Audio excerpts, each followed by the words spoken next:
তো প্রথম বিষয়, লেখক বলছেন আহ, মোহাম্মদ ইবনে আব্দুল ওয়াহাব রাহিমাহুল্লাহ, উনি বলছেন আল আসলু সানি, দ্বিতীয় মূলনীতি। কি দ্বিতীয় মূলনীতি?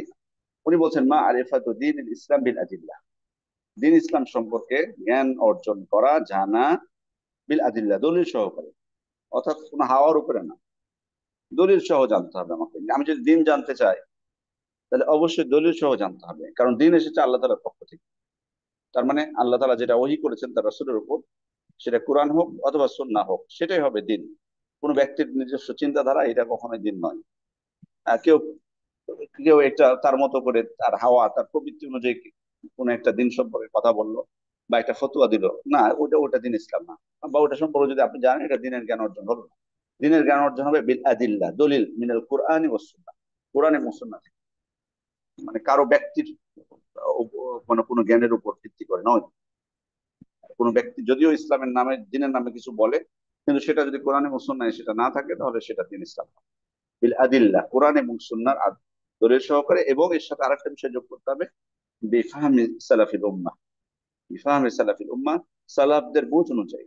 কোরআন এবং সুন্নাহ থেকে আমি দিন ইসলাম জানবো, সালাফরা যেভাবে বুঝেছেন কোরআন এবং সুন্নাহকে, সাহাবায়ে কেরাম যেভাবে কোরআন সুন্নাহকে বুঝেছেন, সেভাবে। আমি নিজের বুঝ মতো না। কারণ অনেকে আছেন যে আপনাকে দিন শেখাবে, কোরআন আয়াতও নিয়ে আসবে, হাদিসও নিয়ে আসবে, কিন্তু তার বুঝ অনুযায়ী। সেটাও দিন ইসলামের অন্তর্ভুক্ত না। তাহলে বোঝা যাচ্ছে দিন ইসলাম যদি আমাকে জানতে হয়, তাহলে কোরআন এবং সুন্নাহ থেকে আমাকে জানতে হবে দলিলের ভিত্তিতে। এবং দলিলটা আমি বুঝবো সাহাবায়ে কেরাম যেভাবে বুঝেছেন সেভাবে। এটা হচ্ছে মূল কথা। আহ এরপর উনি এটার ব্যাখ্যা করতে যেয়ে বলছেন, وهو الاستسلام لله بالتوحيد والانقياد له بالطاعة والبراءة من الشرك وأهله। সেটা কি?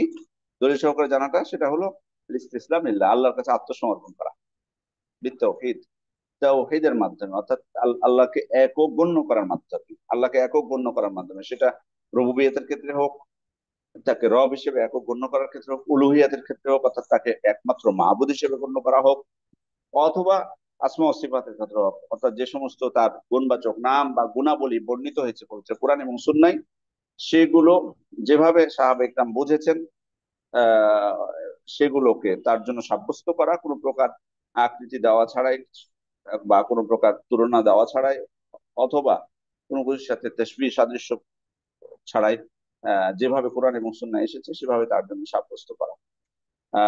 ওয়াল ইনকিয়াতু লাহু বিত্তআ, তার আনুগত্যের মাধ্যমে তার কাছে আত্মসমর্পণ করা। আনুগত্যের মাধ্যমে, অর্থাৎ তিনি যে আদেশগুলো করেছেন সেগুলো মেনে চলা, যেগুলো থেকে নিষেধ করেছেন সেগুলো থেকে বিরত থাকা। এটাই হচ্ছে প্রকৃত আনুগত্য। এর মাধ্যমে তার কাছে আত্মসমর্পণ। ওয়াল বারাআতু মিনাশ শিরক, এবং শিরক থেকে, এবং ওয়াহলি, এবং শিরক যারা করে মুশরিক, তাদের থেকে মুক্ত থাকা, তাদের থেকে মুক্ত থাকা। তাহলে এখানে দিন জানা, উনি বললেন দিন ইসলাম সম্পর্কে জ্ঞান অর্জন করা, আর দলিল সহ, দলিল হবে কোরআন সুন্নাহ থেকে। এবং দলিল আমি বুঝবো সালাফদের বোঝ অনুযায়ী, সাহাবা একরাম যেভাবে বুঝেছেন।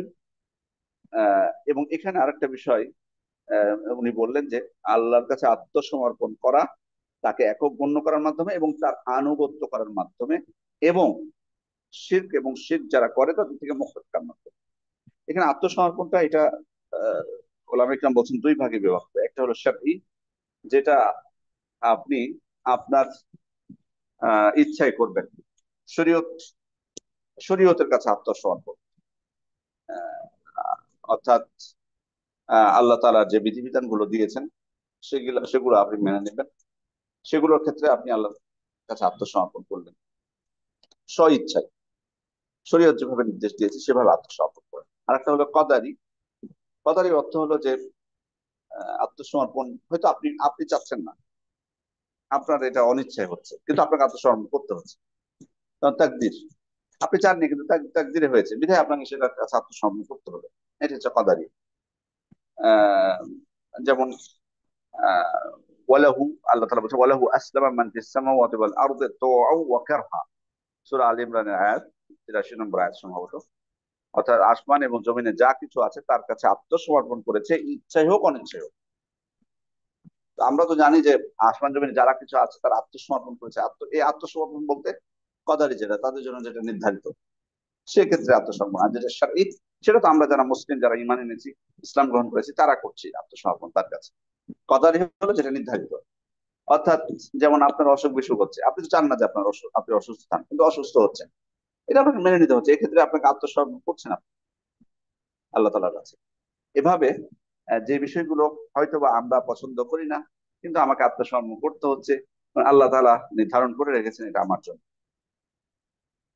সম্মানিত উপস্থিতি, এরপরে উনি বলছেন ওহুয়া সালাসু মারাতিব, এই দিন ইসলাম তিনটি স্তর। এই দিন ইসলামের রয়েছে তিনটি স্তর। কি কি স্তর? আল ইসলাম, আল ইমান, ওয়াল ইহসান।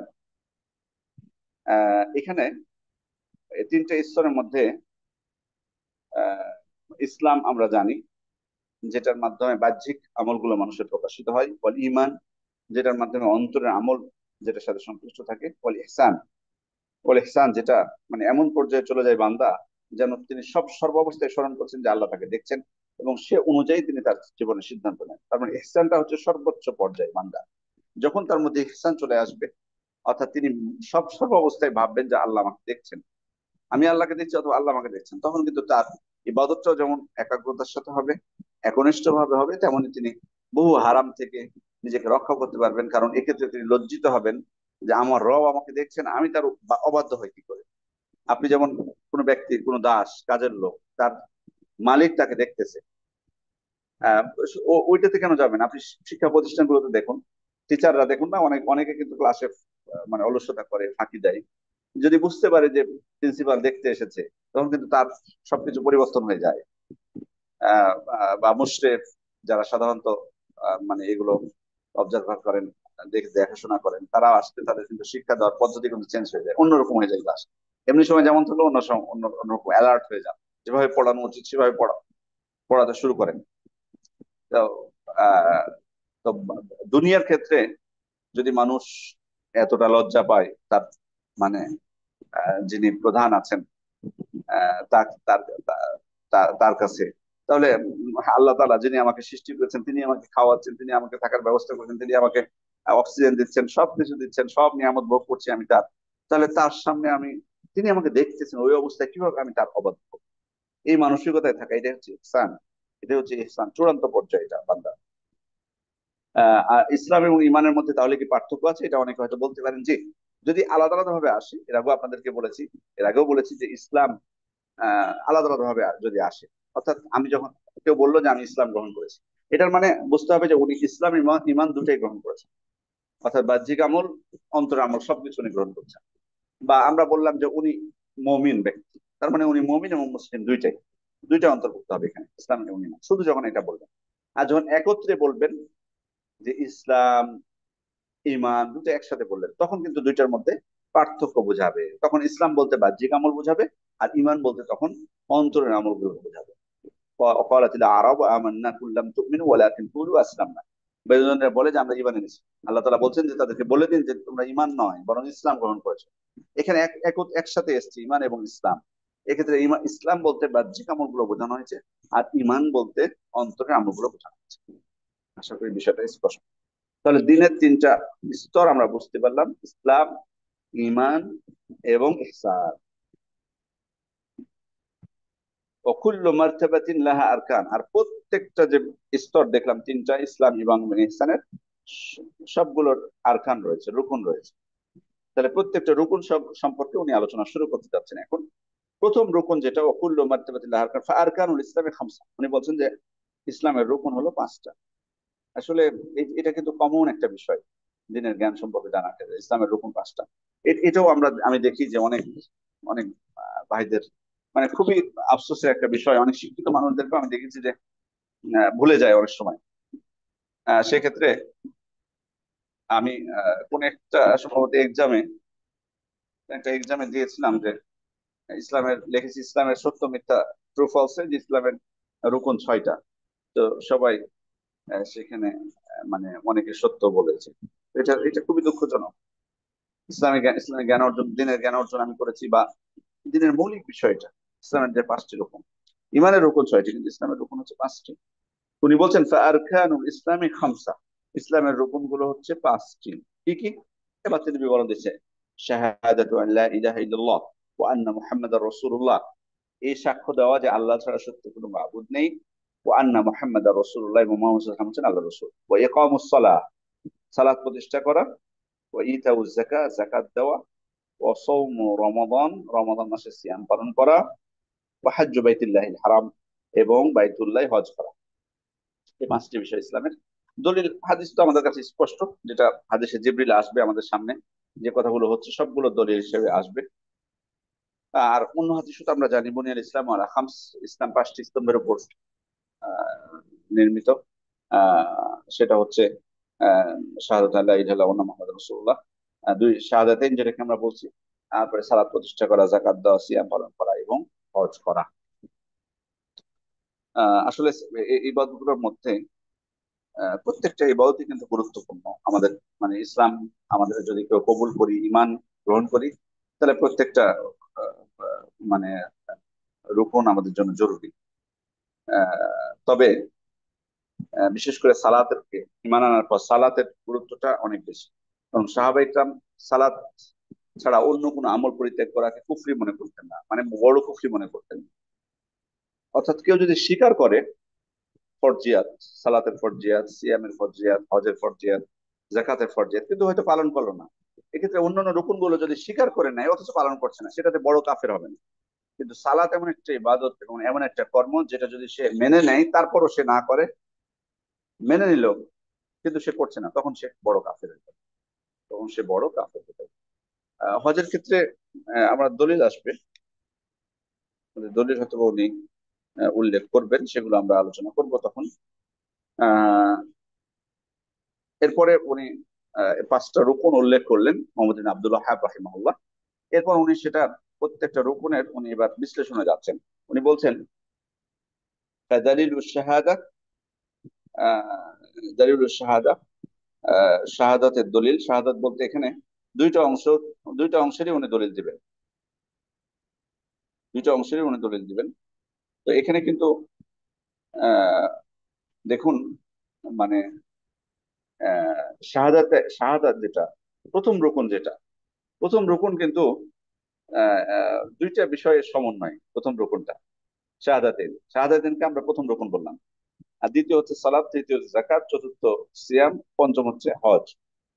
আচ্ছা, এখন প্রথম রুকন আমরা বললাম যে শাহাদাতেন, অর্থাৎ দুইটা এখানে সাক্ষ্য আছে। একটা হলো আল্লাহ ছাড়া সত্য, আল্লাহ ছাড়া সত্য কোনো মাবুদ নেই, আর মোহাম্মদ সাল্লাল্লাহু আলাইহি ওয়াসাল্লাম আল্লাহর রাসূল সাল্লাল্লাহু আলাইহি ওয়াসাল্লাম। আহ এখানে তাহলে দুইটা অংশ আছে, তবুও দুইটা অংশ মিলে একটা রুকন। কেন? কারণ হচ্ছে যে দুইটা পরস্পর জড়িত একটার সাথে আরেকটা। ইবাদত কেউ যদি করতে যায়, দুইটারই মানে সমন্বয় থাকতে হবে। অর্থাৎ আপনার ইখলাস যেমন থাকবে, একনিষ্ঠতা, যে আপনি আল্লাহর জন্য ইবাদতটা করছেন, সাথে সাথে রাসূল সাল্লাল্লাহু আলাইহি ওয়াসাল্লামের দেখার নির্দেশনা অনুযায়ী হতে হবে। এই দুইটা যদি একসাথে না থাকে তাহলে কিন্তু আপনার ইবাদতই কবুল হবে না। এই জন্য দুইটাই একটা রুকুন হিসেবে গণ্য করেছেন। আহ তো শাহাদাতের দলিল হিসেবে উনি উল্লেখ করেছেন আল্লাহ তাআলার বাণী, শাহিদ আল্লাহ আন্নাহু লা ইলাহা ইল্লা হু ওয়াল মালাইকাতু ওয়া উলুল ইলমি কাইমান বিল কিসত লা ইলাহা ইল্লা হুয়াল আজিজুল হাকীম। অর্থাৎ আল্লাহ তাআলা সাক্ষ্য দিচ্ছেন যে তিনি ছাড়া সত্য কোনো মাবুদ নেই, এবং ফেরেশতারাও সাক্ষ্য দিয়েছেন, এবং আলেম ওলামা উলুল ইলম, যাদের ইলমের অধিকারী, তারাও সাক্ষ্য দিচ্ছেন কাইমান বিল কিসত, ন্যায়নিষ্ঠ হয়ে। কি সেটা? লা ইলাহা ইল্লা হু, তিনি ছাড়া সত্য কোনো মাবুদ নেই, ইল্লা হুয়াল আজিজুল হাকিম, এবং তিনি হচ্ছেন পরাক্রমশালী, প্রজ্ঞাময়। তাহলে এখানে আমরা এই আয়াতে আল্লাহ তাআলা বলেছেন যে তিনি সাক্ষ্য দিচ্ছেন, ফেরেশতারা সাক্ষ্য দিচ্ছেন, এবং আলেম যারা। কিন্তু এখানে কিন্তু ইলমের কিন্তু মর্যাদা, আলেমদের মর্যাদা কিন্তু এই আয়াতের মাধ্যমেও কিন্তু আমরা পেয়ে যাচ্ছি, যে আল্লাহ তাআলা তার সাক্ষ্যের সাথে, ফেরেশতাদের সাক্ষ্যের সাথে আলেমদের সাক্ষ্যকে একত্রিত করেছেন। এর মাধ্যমে কিন্তু ইলমের মর্যাদা, আলেমের মর্যাদা কিন্তু আলেমের মর্যাদাও ফুটে ওঠে এর মাধ্যমে। তাহলে এখানে এটাই মানে শাহাদাতেনের দলিল হিসেবে উল্লেখ করেছেন যে আল্লাহ তাআলাও সাক্ষ্য দিয়েছেন, ফেরেশতারা সাক্ষ্য দিয়েছেন, আলেমরাও সাক্ষ্য দিয়েছেন যে আল্লাহ ছাড়া সত্য কোনো মাবুদ নেই। এবং এটার ব্যাখ্যা হিসেবে উনি বলছেন ওয়া মা আনাহা, মানে লা ইলাহা ইল্লাল্লাহর অর্থটা কি?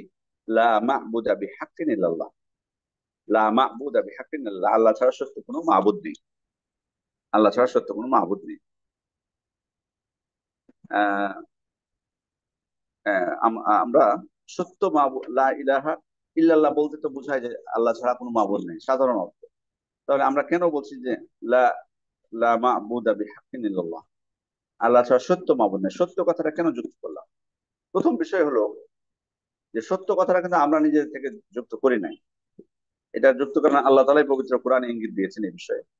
যালিকা বিআন্নাল্লাহ হুয়াল হক ওয়া আন্না মা ইয়াদউনা মিন দুনিহি হুয়াল বাতিল। এটা এই কারণে যে আল্লাহ তাআলাই হচ্ছেন সত্য এবং তারা আল্লাহকে বাদ দিয়ে অন্য যে সমস্ত উপাস্যগুলোকে ডাকে তারা হচ্ছে বাতিল। তার মানে আল্লাহ তাআলা সেগুলোকে উপাস্য বললেন, কিন্তু বললেন বাতিল উপাস্য। এই জন্যই আমরা বলি যে আল্লাহ ছাড়া সত্য কোনো মাবুদ নেই, অর্থাৎ বাতিল উপাস্য আছে।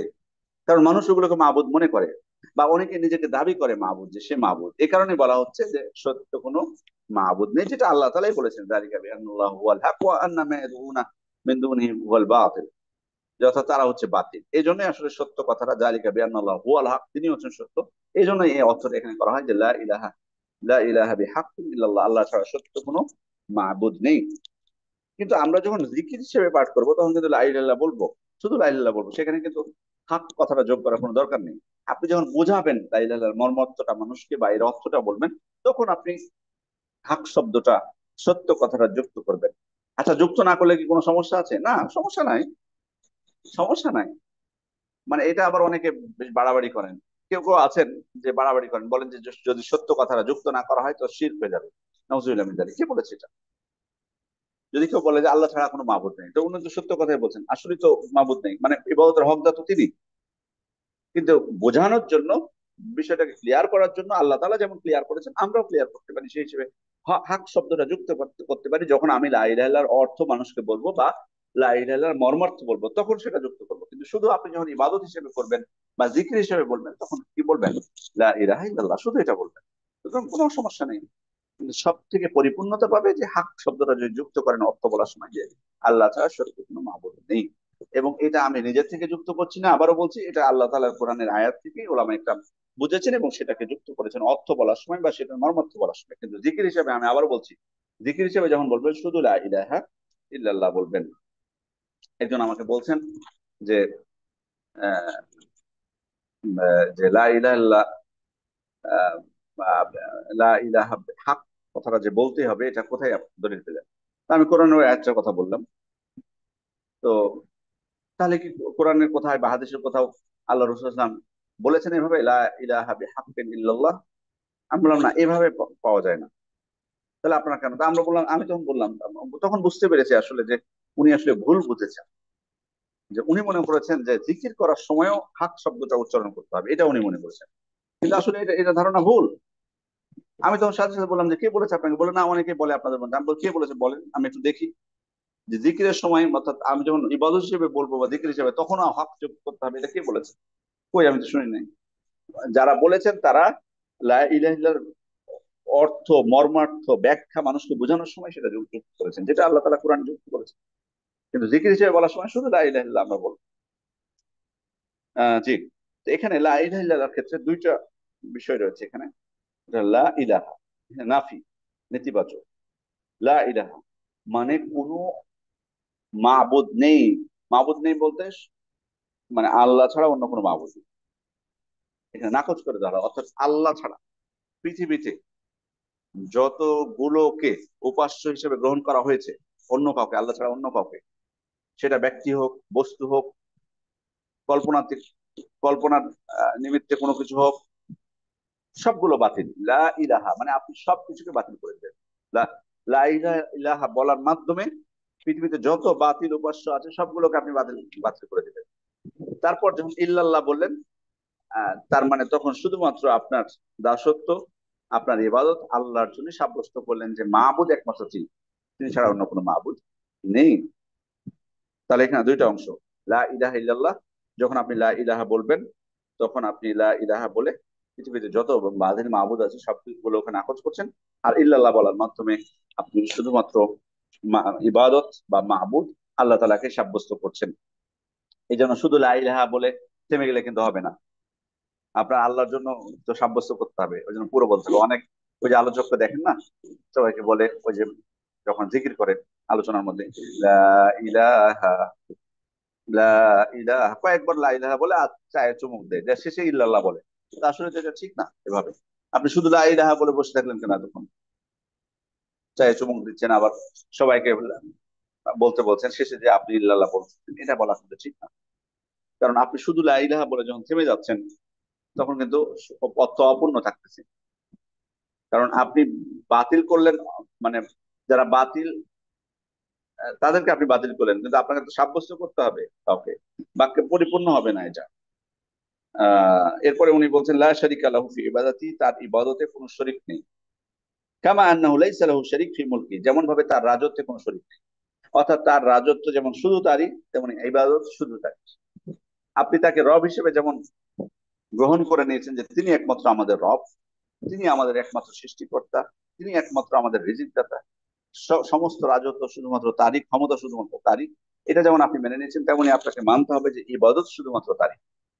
এটাই লেখক বলতে চেয়েছেন যে কামা আন্নাহু লাইসা লাহু শারীক, এই মুলকি, তার রাজত্বে যেমন কোনো শরীক নেই, তিনি আসলে লিডার, রাজত্ব তারই, তিনি রাজা, সবকিছুর মালিক, তেমনি ভাবে তার ইবাদতও কোনো শরীক নেই, একমাত্র ইবাদত তারই করতে হবে। আপনি যদি তাকে মেনে নেন যে তিনি হচ্ছেন রব, তাহলে অবশ্যই এটা মানে হচ্ছে যে আপনি তাকে মাবুদ হিসেবে গ্রহণ করবেন। এই জন্য তো বলা হয়েছে কুল ইয়া আইয়ুহান নাসু উবুদু রাব্বাকুম, হে মানুষরা তোমরা তোমাদের রবের ইবাদত করো, মানে রব যিনি, ইবাদত তারই হবে। এ বিষয়ে আলোচনা হয়েছে। তারপর উনি বলছেন এই কথাগুলো বলার পর ওয়াতাফসিরুহা আল্লাযী ইউওয়াদদিহুহা, মানে এটার ব্যাখ্যা, এই যে কথাগুলো বলা হলো সেটার ব্যাখ্যা, সেটারও ব্যাখ্যা, অর্থাৎ এটাকে আরো ব্যাখ্যা করবে, আরো একটু স্পষ্ট করে দিবে। ইউওয়াদদিহুহা, আরো একটু স্পষ্ট করবে। কোন আয়াত? আরেকটা আয়াত উনি এখন বলবেন, যে এই আয়াতটা পূর্বের যে কথাগুলো আমরা বলে আসলাম সেগুলোকে আরো স্পষ্ট করবে।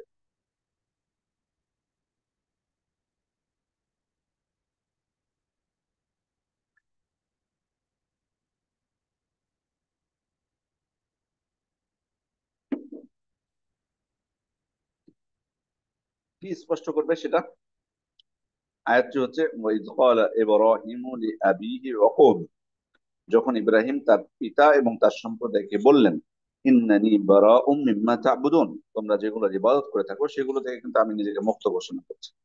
ইল্লাল্লাযী ফাতারানি, কিন্তু তিনি ব্যতীত যিনি আমাকে সৃষ্টি করেছেন, ফাইন্নাহু সায়াহদিন, তিনি আমাকে সঠিক পথ প্রদর্শন করবেন। তাহলে এই আয়াতটা উনি নিয়ে এসেছেন, এর মাধ্যমে উনি যেটা বোঝাতে চেয়েছেন লেখক, যে পূর্বের যে সবকিছু সেগুলোকে ব্যাখ্যা করছে। অর্থাৎ লা ইলাহা, আমরা বললাম না যে পৃথিবীর সকল বাতিল মাবুদ থেকে নিজেকে আপনি মুক্ত ঘোষণা করলেন লা ইলাহা বলার মাধ্যমে, আর ইল্লাল্লাহ বলার মাধ্যমে আল্লাহর জন্য ইবাদত সাব্যস্ত করলেন শুধুমাত্র। সেটা ইব্রাহিম আলাইহিস সালাম বলেছিলেন, তার সম্প্রদায়কে বলেছিলেন, তোমরা যেগুলোর ইবাদত করছো আল্লাহ ছাড়া, সেগুলো থেকে আমি মুক্ত। লা ইলাহা, সেগুলো কোনো মাবুদ নয়, না কোনো ইলাহ না, এরা ইবাদতের যোগ্য নয়। ইল্লাল্লাযী ফাতারানি, কিন্তু যিনি আমাকে সৃষ্টি করেছেন তিনি আসলে আমার মাবুদ, তিনি আমাকে সঠিক পথে পরিচালিত করবেন। এই জন্য উনি বলছেন যে এই আয়াতটা পূর্বে যা কিছু বলা হলো সবকিছুর ব্যাখ্যা স্বরূপ, সবকিছুর ব্যাখ্যা স্বরূপ, সবকিছুকে স্পষ্ট করবে। বাস্তবিক তাই। এবং আরেকটা আয়াত উনি উল্লেখ করেছেন, কুল ইয়া আহলাল কিতাব, হে আহলে কিতাবরা, তাআলাউ ইলা কালিমাতিন সাওয়াইন বাইনানা ওয়া বাইনাকুম, হে আহলে কিতাবরা তোমরা আসো, ফেরত আসো, চলে আসো ওই কালেমার দিকে যে কালেমার বিষয়ে আমরা এবং তোমরা সমান। অর্থাৎ লা ইলাহার ক্ষেত্রে কোনো সমস্যা নেই। ওরা আহলে কিতাব হোক, ওরা আহলে কিতাব, কিন্তু ওরা তো কিতাবের অনুসারী। কিন্তু যদিও রাসূল সাল্লাল্লাহু আলাইহি ইসলামের রিসালাতে তারা ঈমান আনেনি, কিন্তু এই বাক্যের ক্ষেত্রে তো তারা এক, যে লা ইলাহা ইল্লাল্লাহ, সেক্ষেত্রে তো এক। এই জন্য বলছি যে তোমরা আসো এমন এক কালিমার দিকে যে যেটার বিষয়ে আমরা এবং তোমরা সমান। আল্লাহ না আবুদা ইল্লাল্লাহ, এই বিষয়ে আমরা সমান, যে আমরা আল্লাহ ছাড়া অন্য কোনো কারো ইবাদত করব না। ওয়ালা নুশরিকু বিহি শাইআন, এবং কারোর সাথে, মানে তার সাথে কাউকে শরীক করব না আল্লাহর সাথে। ওয়ালা ইয়াত্তাখিযা বা'দুনা বা'দান আরবাবাম মিন দুনিল্লাহ, এবং আমাদের কেউ একে অপরকে আল্লাহ ছাড়া, আমাদের কেউ আল্লাহ ছাড়া একে অপরকে আমরা রব হিসেবে গ্রহণ করব না। তাই ইন তাওয়াল্লাউ, তারা যদি মুখ ফিরিয়ে নেয় তোমার এই কথা শুনে, ফাকুলু আশহাদু বিআন্না মুসলিমুন, তোমরা সাক্ষী থাকো যে আমরা হচ্ছে আত্মসমর্পণকারী, আমরা হচ্ছে মুসলিম। তাহলে এই আয়াতটাও কিন্তু আমরা স্পষ্ট স্পষ্ট করে দিল পূর্বের কথাগুলোকে, কি যে আমরা ইবাদত করব একমাত্র আল্লাহ তাআলা, তার সাথে কাউকে শরীক করব না, এবং আমাদের কেউ আরেকজনকে রব হিসেবে গ্রহণ করব না। এটা হচ্ছে মূল কথা। তাহলে এই গেল শাহাদাতু আল্লাহ ইলাহা ইল্লাল্লাহ। এবার এখানে আরেকটা বিষয় বলে দিই, দেখুন ইব্রাহিম আলাইহিসসালাম, এই জিনিসটা আমরা একটু খেয়াল করি, যে ইব্রাহিম আলাইহিসসালাম কিন্তু তার এই যে আমরা কিন্তু জিরোহাজ মাসে উপনীত হয়েছি, এখন কিন্তু আপনি যে কোনো মসজিদে গেলে কিন্তু শুনতে পাবেন খতিবদের মুখে ইব্রাহিম আলাইহিসসালামের যে তার যে পিতা পুত্রকে যে কোরবানি করতে আদিষ্ট হয়েছিলেন, সে কাহিনী কিন্তু আপনি শুনতে পারবেন, বা ইব্রাহিম ইসলামের জীবনের বিভিন্ন অধ্যায় সম্পর্কে জানতে পারবেন। আমরা আসলে সত্যিকার অর্থে আমরা আলোচনা করছি এগুলো নিয়ে, মানুষও শুনতেছে, আমরা ঈদুল আজহা আসলে আমরা কোরবানিও করতেছি, বাট মানে আসলে প্রকৃত শিক্ষা শিক্ষা গ্রহণ করছি কোথায়? ইব্রাহিম আলাইহিস সালামের জীবনের ক্ষেত্রে বহু শিক্ষা রয়েছে, এগুলো নিয়ে কিন্তু আসলে আলোচনা হওয়া দরকার। এক, আপনি সবর, ধৈর্য, ধৈর্য শিক্ষা, তাওয়াক্কুল, আল্লাহর উপর তাওয়াক্কুল করা, ত্যাগ, স্বীকার করা দিনের জন্য। এক একটা আলোচনার বিষয় অনেক দীর্ঘ। সবরের কথা যদি শুদ্ধ ধরি, সুবহানাল্লাহ, কিভাবে তার জীবনটা দেখুন, যে তিনি কিন্তু তার এমন সম্প্রদায়ে জন্মগ্রহণ করেছেন এবং বড় হয়েছেন যারা একেবারে মূর্তি পূজায় লিপ্ত ছিল। কি করবেন, উনি মেনে নিতে পারেননি। তখন মেলায় যখন উৎসবে যখন গেল, তার সম্প্রদায়ের লোক, উনি গেলেন না। উনি কি করলেন, মূর্তিগুলোকে ভেঙে ফেললেন, যে বড় মূর্তির গলায় অস্ত্রটা ঝুলিয়ে দিলেন, কোড়ালটা। তারা ফিরে আসলো, ফিরে এসে তো দেখে তো হতবাক হয়ে গেল, বলল যে কে এ কাজ করেছে? তাদের মধ্যে কেউ কেউ বললো সামি'না ফাতা ইয়াযকুরুহুম ইউকালু লাহু ইব্রাহিম, আমরা এক যুবকের কথার কাছে এগুলো সমালোচনা করতে শুনেছি, হতে পারে সে হয়তো এই কাজ করেছে। তারা জোর দিয়ে তার কাছে গেলেন, ইব্রাহিমের কাছে, যে জিজ্ঞেস করলে, আনতা ফাআলতা হাযা বিআলিহাতিনা ইয়া ইব্রাহিম, হে ইব্রাহিম, আপনি কি আমাদের আমাদের উপাস্যদের সাথে তুমি কি এ ব্যবহার করেছো? তাদেরকে ভেঙে ফেলেছো? উনি দেখালেন যে না, আমি কেন ভেঙে ফেলবো, এই যে তোমরা তো প্রমাণ দেখতেই পাচ্ছ, তোমাদের এই যে বড় মূর্তিটা, সেই তো এই কাজ করেছে, সেই সবগুলোকে ভেঙে নিজের ঘাড়ে কুড়াল রেখে দিয়েছে। তো তারা তখন বললো, লাকাদ আলিমতা মা হাউলা ইয়ানফুন, ইব্রাহিম, তুমি তো ভালো করে জানো যে এরা তো কথাই বলতে পারে না, অর্থাৎ তাদের কোনো ক্ষমতা নাই, ওর মূর্তি। তখন ইব্রাহিম আলাইহিস সালাম সুযোগ গ্রহণ করলেন, তা'বুদুনা মিন দুনিল্লাহি মা লা ইয়ানফাউকুম শাইআন ওয়া লা ইয়াদুররুকুম, তাহলে তোমরা এমন মূর্তির উপাসনা করছো, ইবাদত করছো, যে যে যে তোমাদের কোনো উপকারও করতে পারে না, ক্ষতিও করতে পারে না। ব্যাস, এবার আর কোনো জবাব নেই। জবাব যখন নেই, তখনই তো আপনি আমাদের সমাজেও কিন্তু এরকম দেখতে পাবেন, লাজবাব যখন দলিল শুনে হয়, তখন আপনার বিরুদ্ধে তখন নির্যাতন, তাকে গ্রাম ছাড়া করো, এখানে মসজিদে তাকে ঢুকতে দেওয়া হবে না, এই করতে হবে না, এই করতে হবে না, তার বিরুদ্ধে মামলা হবে, এই হবে, মসজিদ পুড়িয়ে দেওয়া হোক, দলিলে না পেরা তারা। দলিলে যখন পারলো না, তখন নিয়ে গেল ওই জালেম বাদশার কাছে, যে নিজেকে রব দাবি করতো, নমরুদ। কোন কোন বর্ণনা অনুযায়ী তার নাম ছিল নমরুদ। সেই নমরুদ বলল, মুসা আলাইহিস সালামকে জিজ্ঞেস করলেন, তো মার রব্বুকা, তোমার রব কে? তো উনি বললেন, রব্বি আল্লাযী ইহয়ী ওয়া ইউমীত, আমার রব তিনি যিনি জীবন দেন, মৃত্যু দান করেন। সে বললো যে আমিও তো সেটা পারি, আনা উহয়ী ওয়া উমীত। ইব্রাহিম আলাইহিস সালাম বললেন যে আপনি যদি সেটাও পারেন, কি সেটা? উনি দেখিয়ে দিলেন যে দণ্ডপ্রাপ্ত আসামি মৃত্যুর, তাকে তিনি খালাস দিয়ে দিলেন, বললো যে আমি এই যে মৃত, অর্থ নিশ্চিত মৃত্যু ছিল, সেটাতে আমি তাকে জীবন দিতাম, মানে জীবিত করলাম। আর যারা নির্দোষ ছিল তাদেরকে হত্যা করলো, বলে দেখো ওর জীবন জীবিত থাকার কথা, কিন্তু আমি তাকে মেরে ফেললাম। তাহলে আমিও জীবন দান করতে পারি, আমিও মৃত্যু মৃত্যু দিতে পারি, মৃত্যু ঘটাতে পারি। তখন ইব্রাহিম ইসলাম বললেন, ফাইনাল্লাহি ইয়াতি বিশ-শামসি মিনাল মাশরিকি ফাতি বিহা মিনাল মাগরিব, তো আল্লাহ, আমার আল্লাহ তো সূর্যকে পূর্ব দিক থেকে উদিত করান, তো আপনি দেখি একটু পশ্চিম দিক থেকে উদিত করান তো দেখি।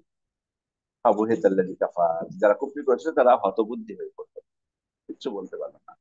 আর তখনই তো রাগে, হাররিকুহু ওয়ানসুরু আলিহাতাকুম, তাকে আগুনে পোড়াও এবং তোমাদের উপাস্যগুলোকে সাহায্য করো, এগুলোর বিরুদ্ধে সে লেগেছে।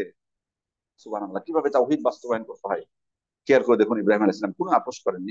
এটাই হচ্ছে বারাআ, তাদের থেকে মুক্ত হওয়া, তাদের থেকে মুক্ত হওয়া, বাতিল ঘোষণা করা, আর শুধুমাত্র আল্লাহকে মাবুদ হিসেবে গ্রহণ করা। বাস, ভিত নির্মাণ করা হলো, অগ্নিকুণ্ড নির্মাণ করা হলো, তাকে নিক্ষেপ করা হলো।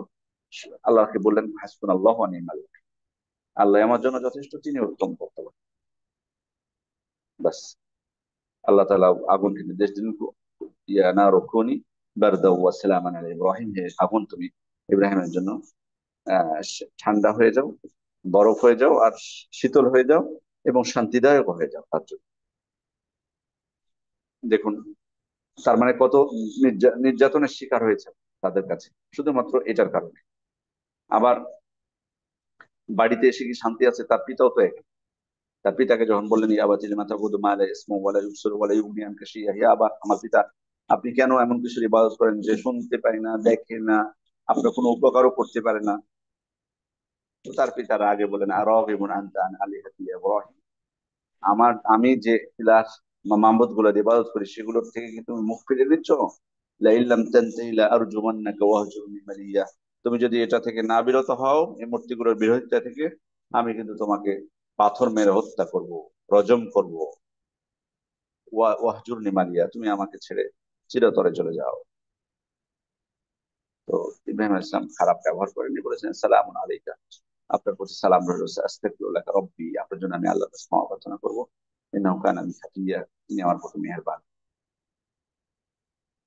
খেয়াল করুন, এখানেও পরীক্ষার শিকার হলেন।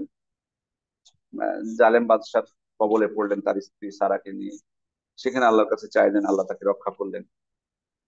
আবার সন্তান হচ্ছে না, এটা একটা বড় পরীক্ষা, বয়স হয়ে গেছে, সেখানেও আল্লাহর কাছে দোয়া করলেন রব্বি হাবলি মিনাস সালিহিন, হে আল্লাহ আপনি আমাকে একজন সৎ সন্তান দান করুন। আল্লাহ তাআলা তাকে সৎ সন্তান দান করলেন, ইসমাইল আলাইহিস সালামকে দান করলেন, আবার ইসহাক আলাইহিস সালামকে দান করলেন। সন্তান হলো আনন্দের বিষয়, কিন্তু পরীক্ষা এখানে শেষ নয়। পরীক্ষা তাকে দিতে হলো, আল্লাহ তাআলা আদেশ করলেন ইসমাইল এবং তার মা হাজারকে একবারে মানুষ, মানবহীন, নেই কোনো গাছপালা, নাই কোনো মানুষ, নাই কোনো ফসল, নির্জনে তাদেরকে রেখে আসতে আল্লাহর ঘরের নিকটে রেখে আসছিলেন। কত কষ্ট, সুবহানাল্লাহ। সন্তান সন্ততিকে এমন এক জায়গায় রেখে আসা আল্লাহর আদেশ। তারাও বারবার জিজ্ঞেস করছিলেন ইব্রাহিম আমাদেরকে রেখে কি যাচ্ছেন, তার স্ত্রী বারবার জিজ্ঞেস করছিলেন আমাদেরকে রেখে কোথায় যাচ্ছেন। তো উনি কোনো উত্তর করতে পারছিলেন না, উনি তো কষ্ট পাচ্ছেন। শুধু একটা জিজ্ঞেস করছেন, বলুন তো, আল্লাহ আমার আকা বিহা, আল্লাহ আল্লাহ কি আপনাকে আদেশ করেছেন, তার আদেশে কি আপনি এমনটা করছেন আমাদের সাথে? তো ইব্রাহিম ইসলাম বললেন হ্যাঁ। তখন তিনি বলছেন ইদান লা ইউদাইয়ুনা আল্লাহ, তাহলে আল্লাহ আমাদেরকে ধ্বংস করবেন না। কি তাওয়াক্কুল আল্লাহর উপর, সুবহানাল্লাহ। তিনি যেমন, ইব্রাহিম আলাইহিস সালাম যেমন আল্লাহর উপর তাওয়াক্কুল করেছেন, তার পরিবারকে সেভাবে গড়ে তুলেছেন, তার স্ত্রী, তার সন্তান। যাই হোক, দোয়া করেছিলেন, নিয়ামত প্রাপ্ত হলেন, বাচ্চা বড় হলো, তাও কি পরীক্ষা শেষ? আবার স্বপ্নে দেখলেন যে তার পুত্রকে জবাই করছেন, অর্থাৎ আল্লাহ তাআলা আদেশ। ইয়া বাতিফ বলেন ইন্নী আরা ফিল মানামি আন্নী আযবাহুকা ফানজুর মাযা তারা, তার পুত্রকে বলছেন আমি স্বপ্নে দেখেছি যে আমি তোমাকে জবাই করছি, সুতরাং তুমি কি মনে করো, তোমার মতামত বলো। ইয়া বাতিফ আল মাযু উমার সাতাজিদুনি ইনশাআল্লাহ মিনাস সাবিরিন, হে আমার পিতা, আপনাকে যে আদেশ করা হয়েছে সেটা আপনি বাস্তবায়ন করুন, ইনশাআল্লাহ আপনি আমাকে ধৈর্যশীলদের অন্তর্ভুক্ত করতে পারবেন। আপনি যেমন ধৈর্যশীল, আপনি আমাকে ধৈর্যশীল অন্তর্ভুক্ত করবেন। সুবহানাল্লাহ। কত পরীক্ষা দিয়েছেন ইব্রাহিম আলাইহিস সালাম, এই তাওহীদের জন্য, তাওহীদের জন্য পরীক্ষা দিয়েছেন। এবং আল্লাহ তাআলা মর্যাদা পেয়েছেন, আবুল আম্বিয়া বলা হয় তাকে, নবীদের পিতা। তার পুত্র ইসহাক, তার পুত্র ইয়াকুব, এবং সেই ইসরাইল বলা হয় তাকে, সেই সেই বংশ থেকে বহু লক্ষ লক্ষ নবী এসেছেন, অগণিত, অগণিত, আমরা জানি না। কোনো কোনো বর্ণনা যে 1,24,000 ছিল নবীদের সংখ্যা, এগুলো বর্ণনাগুলো সহিভাবে প্রমাণিত হয়নি, আল্লাহ ভালো জানেন নবীদের সংখ্যা। তবে ইব্রাহিম ইসলামের আগে হয়তো 10 থেকে 12 জন নবী এসেছেন, পরবর্তীতে তারই বংশধর থেকে সব নবী এসেছেন। আর তার ছেলে ইসমাইলের বংশধর হচ্ছেন আমাদের প্রিয় নবী মোহাম্মদ রাসূলুল্লাহ সাল্লাল্লাহু আলাইহি ওয়াসাল্লাম। দেখুন এই যে কিভাবে লড়াই করেছেন শিরকের বিরুদ্ধে, সেটাই আমি এতক্ষণ বোঝাতে চাচ্ছি, যে তার জীবনটাই কিন্তু এই লা ইলাহা ইল্লাল্লাহর ব্যাখ্যা। সুবহানাল্লাহ। সম্মানিত উপস্থিতি, এটা হলো লা ইলাহা ইল্লাল্লাহ, প্রথম বিষয়, শাহাদাতের প্রথম সাক্ষ্য এটা। দ্বিতীয় হচ্ছে ওয়া দালিলু শাহাদাতি আন্না মুহাম্মাদুর রাসূলুল্লাহ। আর আরেকটা সাক্ষ্য দেওয়া যে আল্লাহ মুহাম্মদ সাল্লাল্লাহু আলাইহি ওয়াসাল্লাম হচ্ছেন আল্লাহর রাসূল। এটা দলিলটা কি? দলিল উনি বলছেন লাকাদ জাআকুম রাসূলুম মিন আনফুসিকুম, তোমার মধ্য থেকেই, তোমাদের জিন্স থেকে, অর্থাৎ মানুষ মধ্য থেকেই, হে মানুষ সকল, তোমাদের মধ্যে থেকে তোমাদের কাছে রাসূল এসেছেন, আজিজুন আলাইহি মা আনিতুম, তোমাদের যে কষ্ট হয়ে থাকে, দুঃখ কষ্ট, সেটাতে উনি খুবই ব্যথিত হন। হারিসুন আলাইকুম, তোমাদের কল্যাণকামী, বিল মুমিনিনা রাউফুর রহিম, এবং মুমিনদের প্রতি চিরস্নেহশীল এবং দয়াবান। তাহলে এখানে মুহাম্মদ সাল্লাল্লাহু আলাইহি ওয়াসাল্লাম হচ্ছেন আল্লাহ রসুলের সাক্ষ্য দেওয়া, এটার দলিল আমরা পেলাম। আহ এবার উনি ব্যাখ্যা দিচ্ছেন ও মা আন্না শাহাদাতি আন্না মুহাম্মাদার রাসূলুল্লাহ। আর এই কথা সাক্ষ্য দেওয়া যে মুহাম্মদ সাল্লাল্লাহু আলাইহি ওয়াসাল্লাম আল্লাহ রসুল, এটার মানা হচ্ছে, অর্থ হচ্ছে কি? অর্থ, এখানে 4টা অর্থ তিনি বলেছেন, এটা মনে রাখতে হবে আপনাদেরকে। তাআতুহু ফীমা আমার, তিনি যে আদেশগুলো করেছেন সে বিষয়ে তাকে আনুগত্য করা। ওয়া তাসদীকুহু ফীমা আখবারা, তিনি যেগুলো আমাদেরকে সংবাদ দিয়েছেন পূর্ববর্তীদের ক্ষেত্রে হোক, সেটা যে মনে হচ্ছিল তিনজন ব্যক্তি ছিল, তারা পথে হাঁটছিল গুহায়, ঝড় ঝড় বৃষ্টির জন্য গুহায় প্রবেশ করলো, পাথর এসে সে গুহার মুখ বন্ধ করে দিল। অথবা তিন ব্যক্তি ছিল, একজন কুষ্ঠরোগী, একজন অমুক। এই যে এই বিষয়গুলো পূর্বের পূর্বের এই নবীর ক্ষেত্রে এটা ঘটেছে, ওইটা ঘটেছে, ইউসুফ আলাইহিস সালামের ক্ষেত্রে কত সংবাদ তিনি দিয়েছেন, সেগুলোকে বিশ্বাস করা, ভবিষ্যতে কি ঘটবে সে বিষয়ে যে সংবাদগুলো দিয়েছেন সেটা বিশ্বাস করা। তৃতীয় নাম্বার হচ্ছে ওয়াজতিনাবু মা আনহুনাহা ওয়াজাজারা, যে বিষয়গুলো থেকে তিনি নিষেধ করেছেন, সতর্কতা করেছেন, সেগুলো থেকে বিরত থাকা।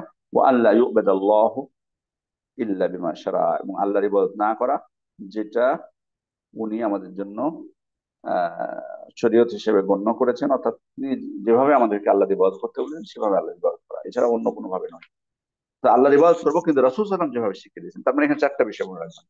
রাসূলের প্রতি যদি আপনি সাক্ষ্য দেন যে তিনি মুহাম্মদ সাল্লাল্লাহু আলাইহি ওয়াসাল্লাম আল্লাহর রাসূল, তাহলে চারটা বিষয় আপনাকে মানতে হবে। তিনি যে আদেশ করেছেন সেটা মেনে চলা, যেগুলো নিষেধ করেছেন সেগুলো থেকে বিরত থাকা, আর যেগুলো সংবাদ দিয়েছেন সেগুলো বিশ্বাস করা, আর ইবাদত যেভাবে করতে বলেছেন সেভাবে করা। এইগুলো যদি আমি আপনি না করি, তাহলে শাহাদাত দ্বিতীয় অংশ যেটা, সেটা পরিপূর্ণ হবে না।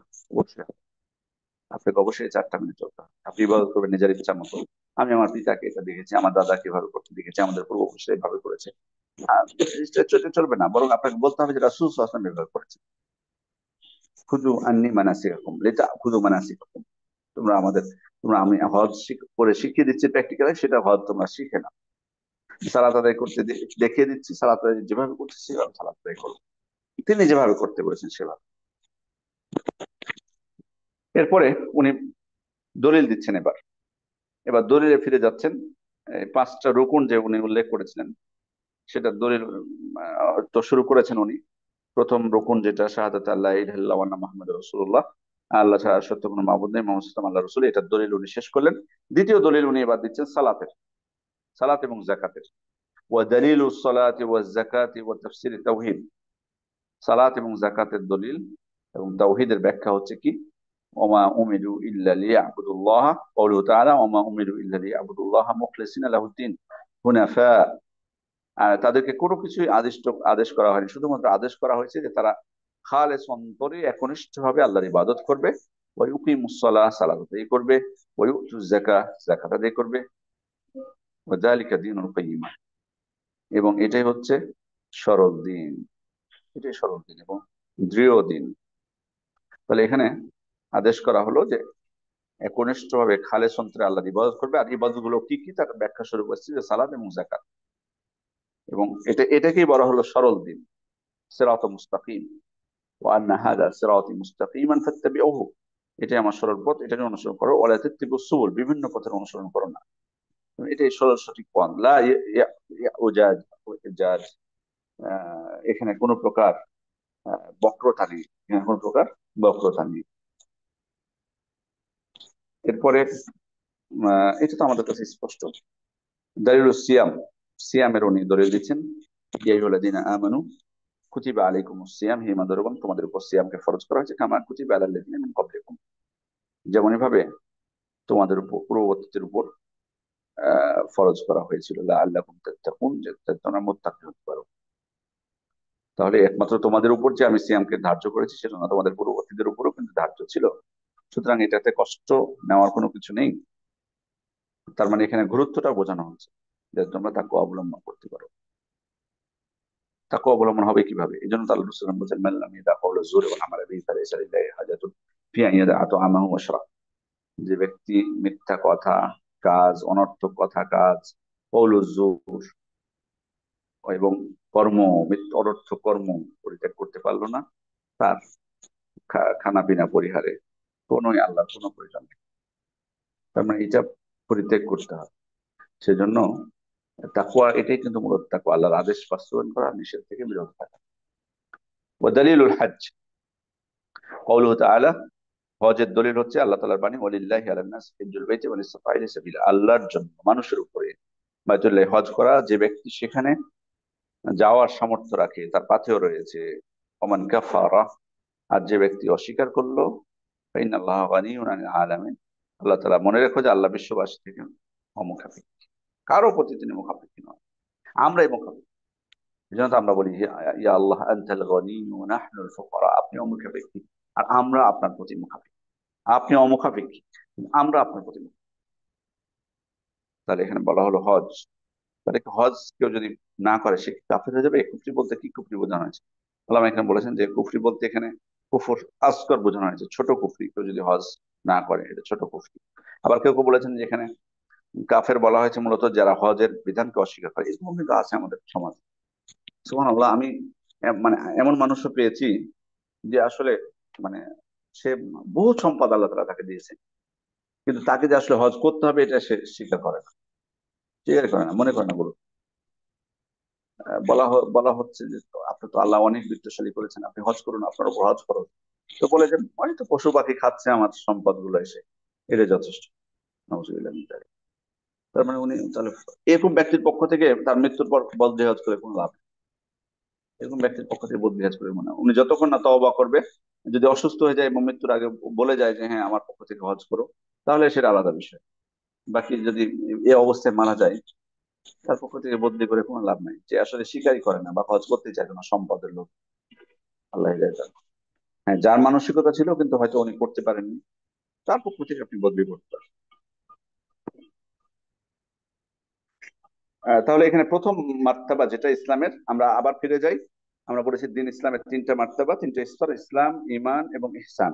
ইসলামের পাঁচটা রুকন আমরা উনি দলীয় সহ বলেছেন, এখানে আমরা শুনলাম। এবার আমরা যাব আল মার্তাবা সানিয়া, দ্বিতীয় স্তর যেটা ঈমান। উনি বলছেন ওয়া বিদউন ওয়া সাবউনা শুবা, ঈমানের 70-এর অধিক শাখা প্রশাখা রয়েছে। সেবন বেদৌ ও সেবন, বেদন বলতে 3 থেকে 9 পর্যন্ত সংখ্যা বোঝায়, অর্থাৎ 73 থেকে 79-র মধ্যে, মানে 70-এর অধিক শাখা রয়েছে। আলাহা কাউলু লা ইলাহা ইল্লাল্লাহ, এটার মধ্যে সর্বোচ্চ হচ্ছে লা ইলাহা ইল্লাল্লাহ, যেটা সম্পর্কে আমরা আলোচনা করেছি। ও আদনাহা ইমাতাতুল আদা আনিত তরিক, আর সর্বনিম্ন হচ্ছে রাস্তা থেকে কষ্টদায়ক বস্তু সরিয়ে ফেলা।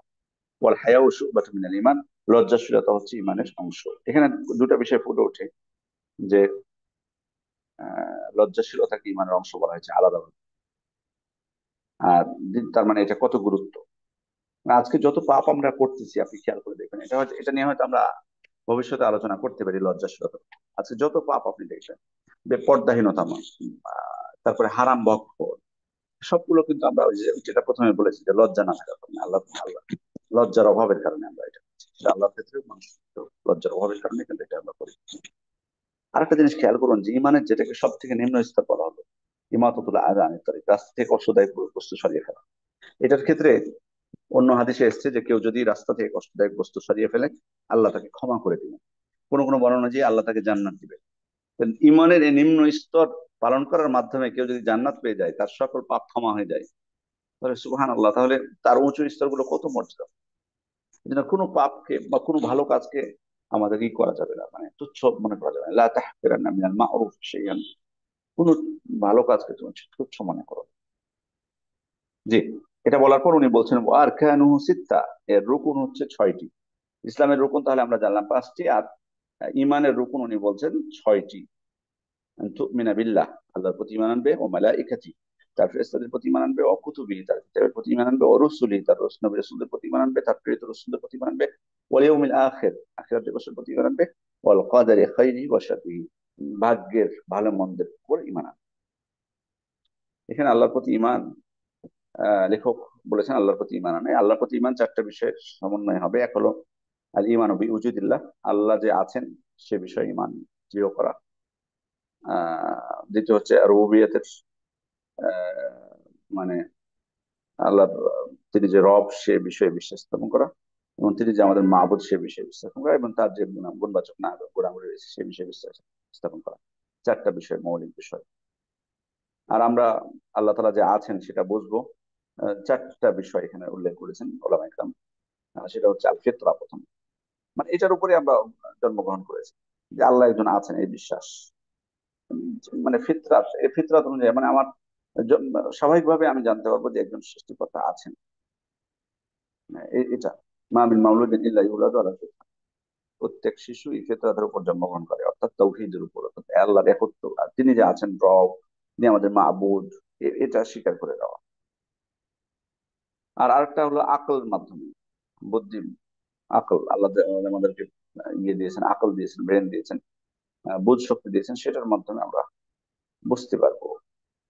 আহ যেমন আল্লাহ আমাদেরকে জন্য চিন্তা করতে বলেছেন, আফালা তাতাফাক্কারুন, তোমাকে চিন্তা করবে না, সবকিছু দেখে আমরা বুঝতে পারবো।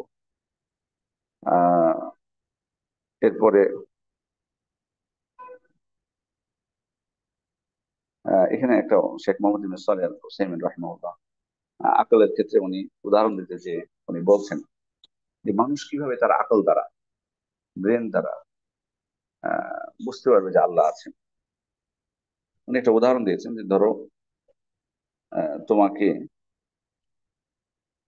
আহ, মানে কোথাও নিয়ে যাওয়া হলো, আহ মানে কোন একটা স্থানে। তো সেখানে যে তুমি দেখলা যে বিশাল অট্টালিকা, বিশাল বড় একটা বিল্ডিং, আর তার চারপাশে সুন্দর সুন্দর গাছ লাগানো, একটা সুইমিং পুলও সেখানে আছে, মাশাআল্লাহ। তারপরে সুন্দর ঘুমানোর জায়গা করা আছে, খেলাধুলার জায়গা করা আছে বাচ্চাদের জন্য। তো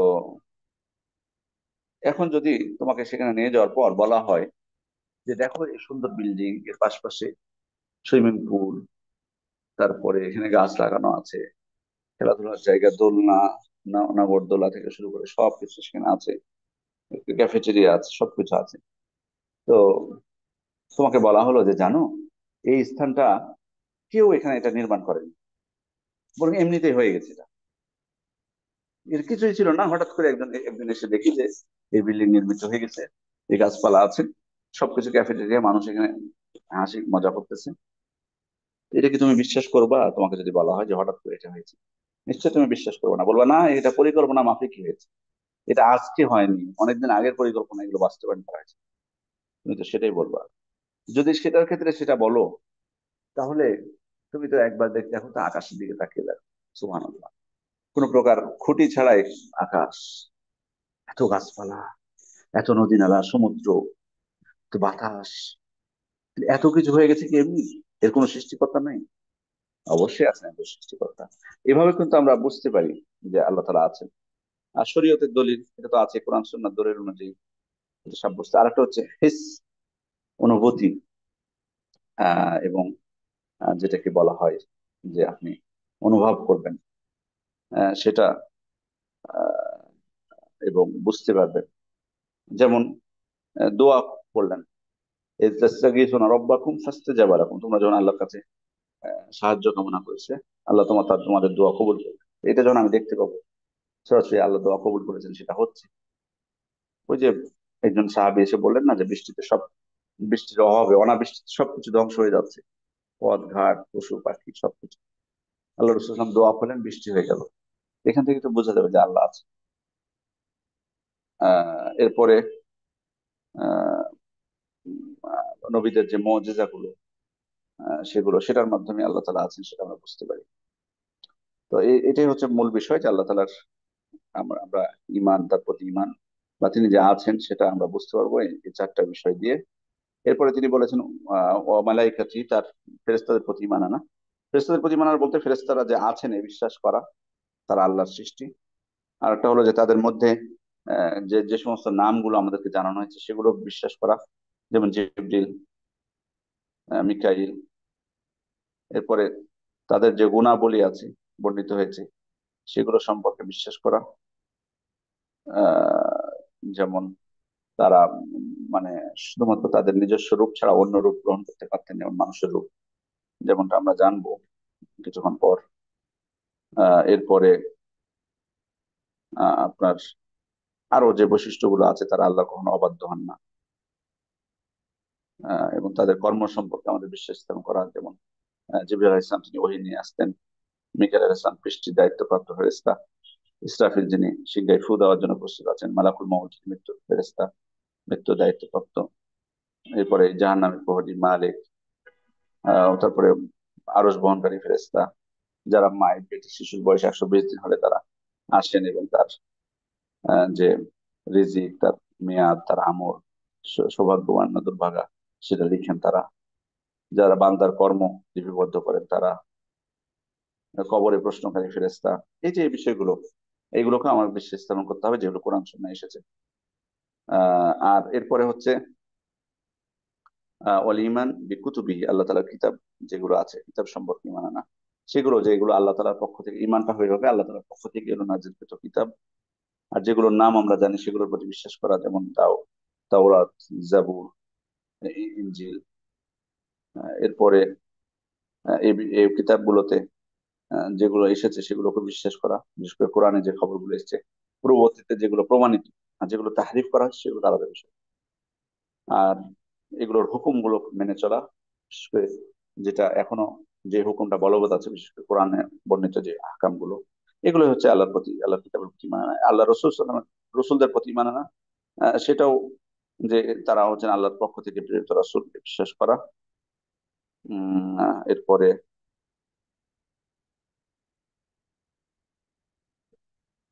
আহ তারা যে বিষয় হচ্ছে যে তাদের নাম যাদের আমরা জানি তাদের, সেগুলো তো বিশ্বাস স্থাপন করা, বিশেষ করে 25 জন নবীর নাম পবিত্র কোরআনে বর্ণিত হয়েছে, তাদের নামগুলোর বিষয়ে বা তারা যে নবী ছিলেন এটা বিশ্বাস করা। আবার অনেক নবীদের কথা তিনি বলেছেন যে তার ঘটনা আল্লাহ তাআলা আমাদেরকে শোনাননি, আহ তাদের প্রতি বিশ্বাস স্থাপন করা, তারা যে সমস্ত বিষয় বলেছেন সেগুলোকে বিশ্বাস করা, এগুলো হচ্ছে নবী রাসূলদের প্রতি ঈমান। আখিরাতের প্রতি ঈমান আনা, পরিমাণ বিল ইয়াউমিল আখির, অর্থাৎ মৃত্যু, কবর, পুনরুত্থান, তারপরে আপনার হিসাব, মিজান, পুলসিরাত, জান্নাত জাহান্নাম, এই সবগুলো আসবে ঈমান বিল ইয়াউমিল আখির অন্তর্ভুক্ত হবে। এবং আরেকটা জিনিস ঈমান বিল ইয়াউমিল আখির অন্তর্ভুক্ত, সেটা হচ্ছে আলামাতুস সাআহ, কিয়ামতের আলামত। কিয়ামতের আলামত গুলো কিন্তু মানে ঈমান বিল ইয়াউমিল আখির অন্তর্ভুক্ত। আখিরাতের প্রতি ঈমানের অন্তর্ভুক্ত হচ্ছে কিয়ামতের আলামত গুলো। এই জন্য কিয়ামতের আলামত গুলো কিন্তু আকিদার বিষয়, এটা মনে রাখবেন। যেহেতু আমরা বলছি যে কিয়ামতের আলামত আহ আখিরাতের প্রতি ঈমানের অন্তর্ভুক্ত, তার মানে এটি আকীদার বিষয়। অনেকেই বলতে চান না, মানতে পারেন না, তারা বলে যে এটা হচ্ছে আখবারের মধ্যে অন্তর্ভুক্ত। জি না, শুধু আখবারের অন্তর্ভুক্ত নয়। এই জন্য ওনারা দুর্বল হাদিস দিয়েও দলিল দেন বিভিন্ন, ইমাম মাহাদি চলে আসবে খুব দ্রুতই, 2024 সালে কিয়ামত হয়ে যাবে, 19-এ কিয়ামত হবে। কতবার যে কিয়ামত তারা ঘটালো ভাই! অথচ দেখুন কিয়ামতের ব্যাপারে স্বয়ং আল্লাহ রাসূল সাল্লাল্লাহু আলাইহি ওয়াসাল্লামকে আল্লাহ তাআলা কতবার বলেছেন যে আপনি বলেছেন যে আমি জানি না কেমন, আল্লাহ ভালো জানেন। অথচ তারা দিনক্ষণ সাল বলে দেয়, নাউজুবিল্লাহ। এটা এটা কিন্তু মনে রাখতে হবে, এটা আকীদাগত বিষয়। যতক্ষণ না হাদিস সাব্যস্ত হবে আল্লাহ রসুল থেকে, ততক্ষণ পর্যন্ত আমরা এই বিষয়ে কোনো কথা বলতে পারবো না। দুর্বল হাদিসের উপর ভিত্তি করে আখবার বলে আপনি দুর্বল বর্ণনাকে গ্রহণ করবেন করবেন, আখবারের ক্ষেত্রে দুর্বল বর্ণনা গ্রহণ করা যায়, যেমন সিরাতের ক্ষেত্রে বা তারিখের ক্ষেত্রে আমরা করে থাকি। জি না, এটা আকীদার বিষয়, এটা খেয়াল রাখা লাগবে। এরপরে তাকদিরের বিষয়গুলো, বিশেষ করে তাকদিরের ক্ষেত্রে অনেকের অনেকের তাকদিরের যে স্তরগুলো সেগুলো জানতে হবে। আল্লাহ তাআলা ইলম, তিনি জানেন সবকিছু, যা কিছু ঘটবে তিনি সবকিছু লিপিবদ্ধ করে রেখেছেন। তিনি তার ইচ্ছা মাশিয়াতুল্লাহ, তিনি সৃষ্টি করেছেন সবকিছুকে। এগুলো এগুলো আমাদেরকে বিশ্বাস করতে হবে। তাকদীরের ক্ষেত্রে পথভ্রষ্ট হয়েছে একদল, তারা তাকদীরকে স্বীকারই করে না, মনে করে সবকিছু অটোমেটিক ভাবে হচ্ছে। আবার একদল আছে চাপ দিয়ে তারা তাকদীরকে স্বীকার করে কিন্তু বলে যে বান্দা সবকিছু করতে বাধ্য, মাজলুম বান্দা, তার কোনো ইচ্ছা শক্তি নেই। অথচ আল্লাহ তাআলা বান্দাকে ইচ্ছা শক্তি দিয়েছেন, নবী রাসূল পাঠিয়েছেন, কিতাব পাঠিয়েছেন। আমরা আমরা আমাদেরকে পথ চিনে দিয়েছেন, সঠিক পথ, ভুল পথ। আমরা আমাদের ইচ্ছা অনুযায়ী সঠিক পথ গ্রহণ করব, আল্লাহর কাছে হেদায়েত কামনা করব। আমরা তা জানি না তাকদীরে কি লিপিবদ্ধ আছে।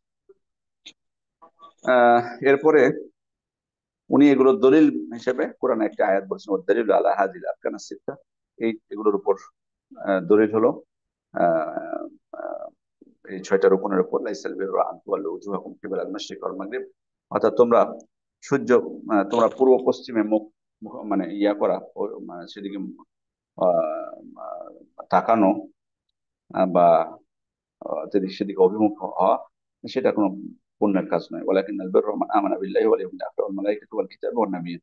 কিন্তু সওয়াবের কাজ হচ্ছে, কল্যাণের কাজ হচ্ছে আল্লাহর প্রতি ঈমান আনা, আখিরাতের প্রতি ঈমান আনা, ফেরেশতার প্রতি ঈমান আনা, কিতাব সময়ের প্রতি ঈমান আনা, নবীদের প্রতি ঈমান আনা। এখানে 5টা রকম এসেছে। আরেকটা অন্য আয়াতে ইন্না কুল্লা শাইইন খালাকনাহু বিখাতা, আমি প্রত্যেক বিষয় তাকদীর নির্ধারণ করে সৃষ্টি করেছি।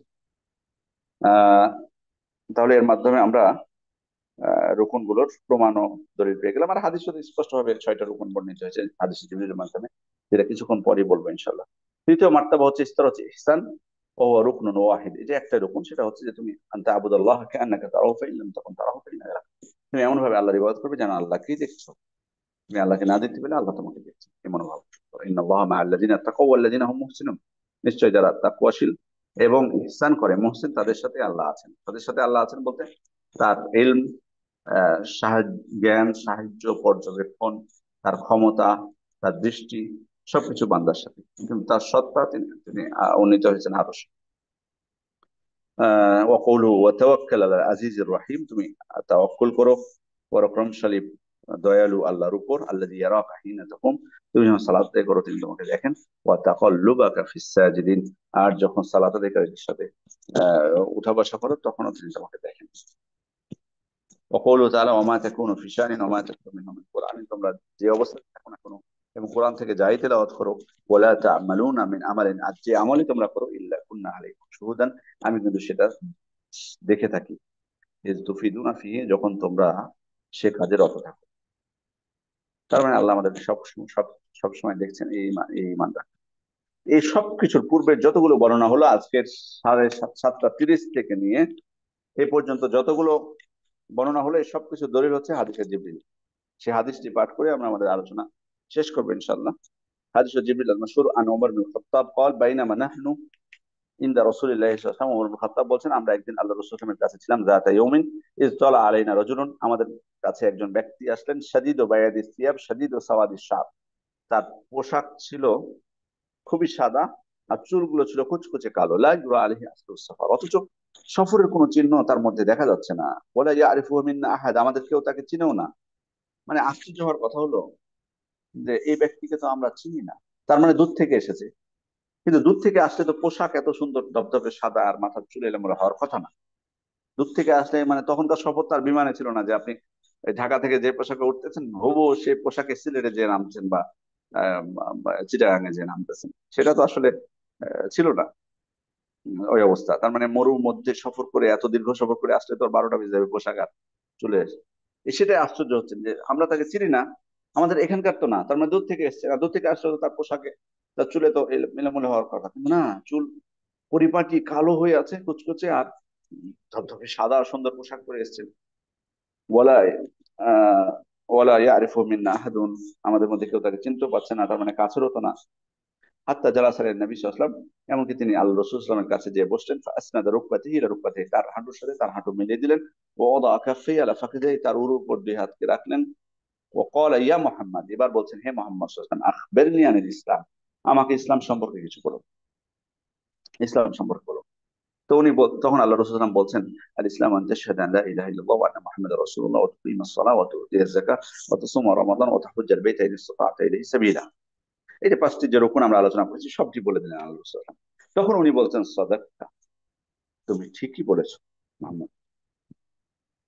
তো রাবি বলছেন ফাআজিবনা লাহু ইয়াসআলুহু ওয়া ইয়াসুদ্দু, আমরা এটা তো আবার আশ্চর্য হলাম। প্রথমে তো আশ্চর্য হয়েছি যে মানে তাকে দেখে, আবার আশ্চর্য হলাম উনি যখন প্রশ্ন করেছেন তখন মনে হচ্ছে উনি কিছু জানেন না, কিন্তু যখন মোহাম্মদ সাল্লাল্লাহু আলাইহি ওয়াসাল্লাম উত্তর দিলেন তখন মনে হচ্ছে যে উনি জানেন।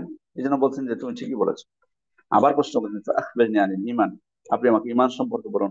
রাসূল সাল্লাল্লাহু আলাইহি ওয়াসাল্লাম উত্তর দিলেন, আন তুমিনা বিল্লাহি ওয়া মালাইকাতিহি ওয়া কুতুবিহি ওয়া রাসূলিহি ওয়াল ইয়াউমিল আখির ওয়া তুমিনা বিল কদরি খাইরিহি ওয়া শাররিহি। ক্বাল সাদাক, ঈমানের রুকন যখন আল্লাহ রাসূল সাল্লাল্লাহু আলাইহি ওয়াসাল্লাম বলে দিলেন তখন আবার বলছেন যে হ্যাঁ তুমি ঠিকই বলেছো। তারপর আখবিরনি আনিল ইহসান, আপনি ইহসান সম্পর্কে বলুন। তখন আল্লাহ রাসূল সাল্লাল্লাহু আলাইহি ওয়াসাল্লাম বলছেন, আনতা আবুদাল্লাহ কান্নাকা তারাহু ফাইন লাম তাকুন তারাহু ফাইন্নাহু ইয়ারাক, যেটা কিছুক্ষণ আগে বললাম ইহসান যে জিনিসটা। এরপরে উনি আল্লাহ রাসূল সাল্লাল্লাহু আলাইহি ওয়াসাল্লামকে জিজ্ঞেস করছেন, আখবিরনি আনিস সাআহ, কিয়ামত সম্পর্কে আমাকে কিছু বলুন। তখন আল্লাহ রাসূল সাল্লাল্লাহু আলাইহি ওয়াসাল্লাম উত্তর দিচ্ছেন, মাল মাসউল আনহা বিআলামা মিনাস সাইল, এই ব্যাপারে জিজ্ঞাসাকারীর থেকে জিজ্ঞাসিত ব্যক্তি বেশি জানে না। মানে জিবরিল আপনার, জিবরিলের থেকে আল্লাহ রাসূল সাল্লাল্লাহু আলাইহি ওয়াসাল্লাম এই বিষয়ে বেশি জানেন না। এরপর তখন আখবিরনি আন আমারাতিহা, ঠিক আছে আপনি কি আমার সম্পর্কে জানেন না, আপনি কি আমাদের আলামত সম্পর্কে সম্পর্কে আমাকে বলুন। তখন বললেন যে আনতালিদাল আমাতু রাব্বাতাহা, তার দাসীরা তার প্রভুকে জন্ম দিবে। ও আনতারাল হুফাতাল উরাত আল আলাতা রিআ আশ-শাই, এবং মানে একবারে নগ্ন, তারপরে আহ জুতা নেই, খালি পায়ে যে থাকে, আর জীর্ণ শীর্ণ পোশাক পরিহিত ব্যক্তি, আহ মানে পরিহিত ব্যক্তি, রাখাল যারা, তারা এত তাওরুনাফিল বুনিয়ান, উঁচু উঁচু বিল্ডিং তারা বানাবে। কল রাবি বলছেন সুম্মান তালাকা ফালাবিস্তু মালিয়ান, তারপর উনি চলে গেলেন। ফালাবিস্তু মালিয়ান, কিছুক্ষণ বেশ বসে থাকলাম। সুম্মা ক্বালা লি, এবার আল্লাহ রাসূল সাল্লাল্লাহু আলাইহি ওয়াসাল্লাম আমাকে বলছেন, ইয়া উমার, হে উমার, আতাদরি মানিস সাইল, এই যে প্রশ্ন এসে করলো, উত্তর নিল, দিয়ে চলে গেল, কি তোমরা চিনতে পেরেছো? তো ওই ওমর বিন খাত্তাব বলেন, আল্লাহু ওয়া রাসূলুহু আলাম, আল্লাহ এবং তার রাসূলই এ ব্যাপারে অবগত। তখন তিনি বলেন, ফাইন্নাহু জিবরিল, ইনি হচ্ছেন জিবরিল, আতাকুম ইউআল্লিমুকুম দীনাকুম, তিনি আসলে এসেছিলেন তোমাদেরকে দিন শিক্ষা দিতে। দিনটা কত সহজ, কত সহজ ভাবে উপস্থাপন করে গেলেন তিনি দিনটা। আকীদাও সহজ, ইবাদতও সহজ, সবকিছু সহজ করে দিলেন, স্পষ্ট জানিয়ে দিয়ে গেলেন আমাদেরকে। তো এই ছিল আজকের আমাদের বিষয়। দ্বিতীয় মূলনীতি, যেটা আমরা ইনশাল্লাহ সামনের আরেকটা পর্ব সুযোগ পেলে তৃতীয় মূলনীতি আলোচনা করে আমাদের আজকে ছোট্ট যে পুস্তিকাটি এটি আমরা শেষ করবো বিইজনিল্লাহ। আপনাদের কোনো প্রশ্ন আসছে কিনা সেটা দেখে আমরা শেষ করে দিচ্ছি।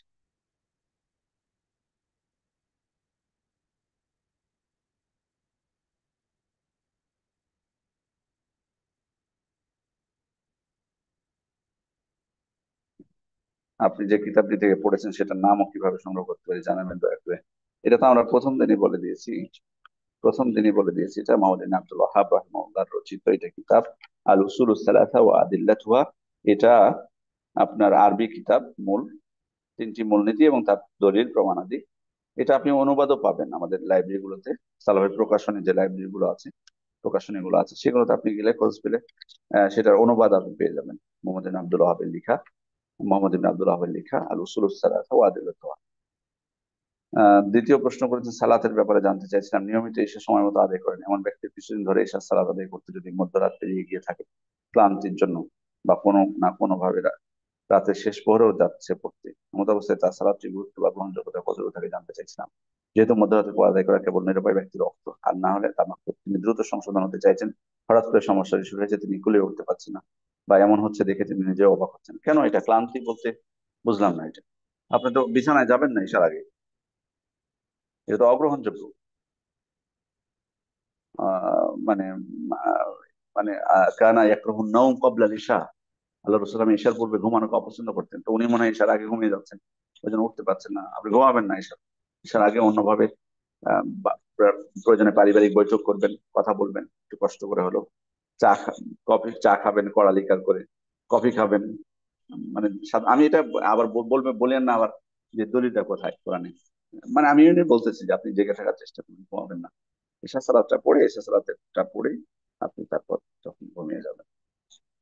এটা নাহলে আপনার জন্য কষ্টকর হয়ে যাবে। এরপরে হচ্ছে যেমনটা আপনি আপনি কিন্তু উত্তর দিয়ে দিয়েছেন যে মধ্যরাতের পরে যাদের ওজোর আছে তাদের শুধুমাত্র, তাছাড়া না। আমার বয়স 30, বিয়ে হয়নি। আলহামদুলিল্লাহ, এ নিয়ে কোনো শিকায়ত নেই। তার শিকায়ত কি নিয়ে? আল্লাহ সুবহানাহু ওয়া তাআলা অনেক নিয়ামত দিয়েছেন, ইলম শেখার সুযোগ দিয়েছেন, আলহামদুলিল্লাহ। আমরা দোয়া করছি আপনার অন্য প্রশ্নের বাকি অংশ পড়ার আগে যে আল্লাহ যেন আপনাকে দ্রুত বিয়ে করার মানে স্বচ্ছ জন্য তৌফিক দান করেন, আপনাকে যাতে দৃঢ় নিয়ত দান করেন, ইলম শেখার সুযোগ দেন, কোরআন সুন্নাহ ভিত্তিক যে দোয়াগুলো এবং ইবাদত যতটুকু যা পারি তার মধ্য দিয়ে আল্লাহ সুবহানাহু ওয়া তাআলার কাছে সাহায্য চেয়ে যাচ্ছি, সামনেও যেতে চাই। এ মর্মে প্রধান প্রধান দোয়াগুলো অনেকটুকু করা হচ্ছে, যেমন সূরা ফুরকান থেকে, ঈসা ইব্রাহিমের দোয়া থেকে, উম্মে সালামের দোয়া ইত্যাদি, আরো কিছু নসিহত ইসলাম। আপনার ইচ্ছা কতটুকু আছে সেটাও কিন্তু দেখতে হবে, নাহলে তো আমরা, আপনি চাচ্ছেন না বিয়ে করতে, আর আমরা দোয়া করলাম আপনার কাছে, তাহলে তো আমি জানি না আপনার ছেলে বলছেন না মেয়ে মানুষ বলতেছেন, আহ আহ, শেখায়ত নাইও বলছেন আপনি, আপনি দোয়া করতে থাকুন। সূরা ফুরকান থেকে কোন দোয়া আমার এই মুহূর্তে আমি মনে পড়ছে না আমার এটা। আহ আপনি দোয়া করুন, আমল করতে থাকুন, আমরাও দোয়া করি আল্লাহ আপনাকে যাতে বিয়ের সুযোগ করে দেন। দিনের একটা বড় অংশ এটা, তো নিজের চরিত্রকে হেফাজতের জন্য সবার জন্য আমরা আন্তরিকভাবে দোয়া করবো। বিশেষ করে যিনি প্রশ্ন করেছেন উনি বোন হোক বা ভাই হোক, আমরা আন্তরিকভাবে তার জন্য দোয়া করবো যেন তার দ্রুত বিয়ে হওয়ার, মানে বিয়ের আল্লাহ তাআলা তৌফিক দান করেন তাকে। প্রথমত তার দৃঢ় নিয়ত, দ্বিতীয়ত যোগ্য একজন পাত্রী অথবা পাত্র, অথবা আহ এবং তার সচ্ছলতা, সবকিছু আল্লাহ যেন সহজ করে দিন, তার জন্য আমরা আন্তরিকভাবে দোয়া করছি সবাই। আপনাদের সবাইকে ধন্যবাদ জানাচ্ছি, সবার সবার প্রতি শুকরিয়া জানাচ্ছি। আল্লাহ তালার প্রতি আমাদের সর্বোপরি সবকিছু, সর্বোপরি শুকরিয়া তার জন্য, তিনি আমাদেরকে তৌফিক দান করেছেন আজকে আলোচনার। অতঃপর যারা এই প্রোগ্রাম বাস্তবায়ন করেছেন বা ব্যবস্থা করছেন, যারা কষ্ট করে ধারাবাহিকভাবে, তাদের প্রতি আমি শুকরিয়া জানাচ্ছি বিশেষভাবে। আহ এবং আপনারা যারা অংশগ্রহণ করছেন নিয়মিত, তাদের প্রতিও বিশেষভাবে ধন্যবাদ জানিয়ে আজকের প্রোগ্রাম এখানে শেষ করছি। সুবহানাকাল্লাহুম্মা ওয়া বিহামদিকা আশহাদু আল্লা ইলাহা ইল্লা আনতা আস্তাগফিরুকা ওয়া আতুবু ইলাইক। আসসালামু আলাইকুম ওয়া রাহমাতুল্লাহি ওয়া বারাকাতুহু।